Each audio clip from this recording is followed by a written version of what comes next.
Oh, Bezrat Hashem, la Gemara de ce matin, Baba Metzia, la page 85a. Amar Rav Shmuel bar Nachmani, Amar Rabbi Yonatan, dit Rav Shmuel bar Nachmani au nom de Rabbi Yonatan, Kol ha-melamed et ben chaverot Torah, zoche v'yoshev b'shiva shel mala. C'est lui qui prend le fils de son ami.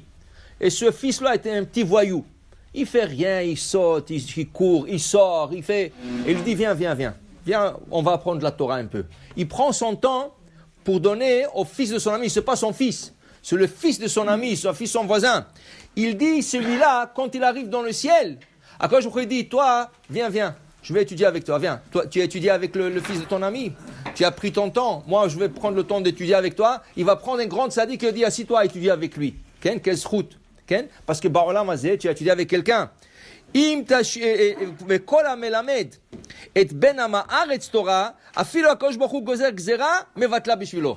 tu prends un grand voyou et son père c'est ignorant et lui Bechlal dans la drogue et tout ça, tu lui prends, tu t'assois avec lui, tu prends le temps, tu étudies la Torah avec lui, même si Akadosh Baruch Hu fait un décret, le gars il peut dire à Akadosh Baruch Hu non, je suis pas d'accord, Akadosh Baruch Hu accepte. Pourquoi? Parce qu'il a fait une des plus grandes choses, de prendre quelqu'un qui n'est pas dans le bon chemin et le retourner betchouva. Ça, c'est un mérite extraordinaire. Je vais vous dire une histoire extraordinaire. Il y a en Israël un grand Rav qui s'appelle Rav Reuven Elbaz. Le Rav Reuven Elbaz était un des premiers Mahzirei betchouva. Il allait dans des bars, il allait dans des boîtes de nuit et il prenait des garçons avec des nattes, avec des boucles d'oreilles, il le sortait. Et il est retourné betchouva. Aujourd'hui, il a une yeshiva très très grande, des Baalei Tshuva, très très grande. Et lui et sa femme. Un jour, sa femme est tombée malade. Elle avait besoin d'une transfusion de sang. Ils lui ont donné du sang, mais le corps n'absorbait pas. Le corps est jeté. Et il ne savait pas quoi faire avec elle. Alors il a demandé à un grand kabbaliste, Rav Mordechai Eliyahu, il a dit, qu'est-ce qu'on peut faire?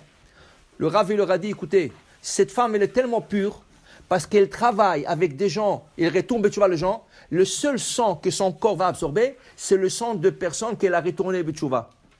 Tout de suite, ils ont cherché des gens qui ont retourné betchouva, ils lui ont fait une transfusion de sang, ça a été accepté, elle a guéri, oh Hashem.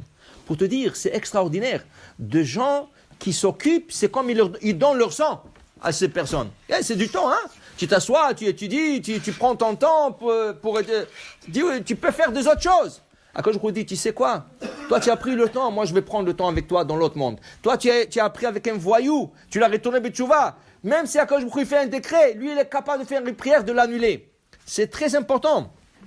Il dit ici, Amar Rabbi Parnach, Amar Rabbi Yochanan. Dit Rabbi Parnach au nom de Rabbi Yochanan.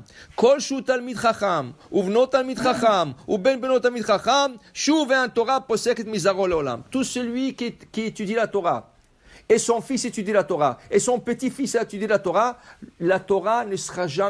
ne quittera jamais cette maison. Ça veut dire que l'arrière-petit-fils, l'arrière-arrière-petit-fils, l'arrière-arrière-arrière-petit-fils, tout le monde se rend dans le bon chemin. Ça prend 3 générations. Si tu as le père, le fils et le petit-fils en tchouva, dans Torah, ça va aller long chemin.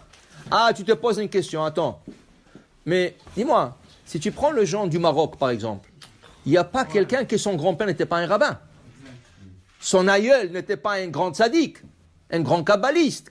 Comment ça se fait que les gens, ils ne sont pas, tu vois, Mais le Chafetz Chaim disait une chose pareille. Il disait, quand tu vas quelque part, et tu as l'habitude de rester dans un hôtel, tu vas dans un hôtel. Dès que tu arrives, comme tu es un bon client, on te connaît, tout de suite, on te prend tes valises, voilà une chambre, VIP, tout ce que tu veux.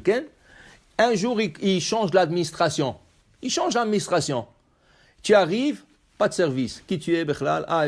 On ne trouve même pas tes réservations. Mais moi, ça fait des années que je viens ici.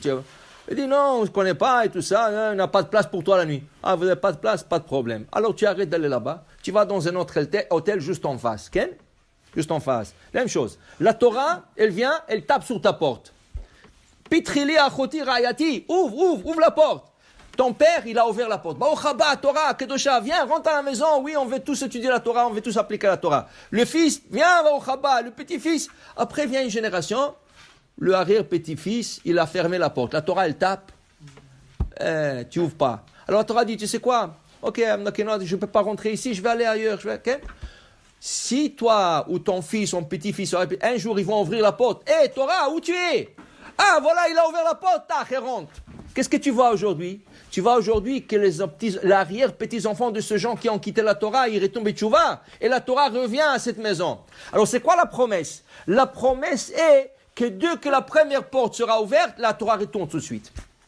Ça veut dire s'il y avait une petite rupture, tant que tu avais père, fils, petit-fils dans la Torah, même s'il y a une petite rupture, dès qu'il y a une ouverture, la Torah revient à sa place. C'est ça la promesse. Tandis que si tu n'as pas 3 générations, qu'il y a 2, ça va être un peu plus difficile. Ce n'est pas impossible, mais ça va être un peu plus difficile. C'est pour ça qu'on a intérêt que nous, nos enfants, nos petits-enfants seront dans la Torah. Tu dois assurer 3 générations.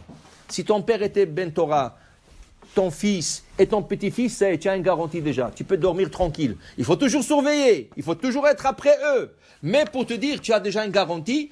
Et pourquoi? Chez Nehemar, comme il est dit, Lo yamushu mi picha, ou mi pi zaracha, ou mi pi zera zeracha, amar Adonai me'ata ve'ad olam. D'ici à tout jamais, la Torah ne quittera jamais cette maison. C'est Hachem, il promet ça. Okay? Amar Akadosh Baruch Hu, dit Akadosh Baruch Hu, Ani arev badavar. Je suis garant.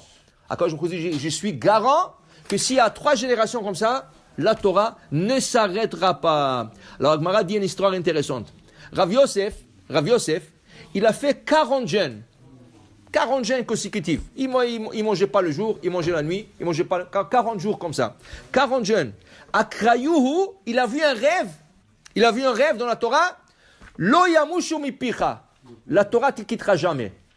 Il a dit, waouh, c'est extraordinaire. Yativ arba'in ta'anita achriti. Il a fait encore 40 jeûnes.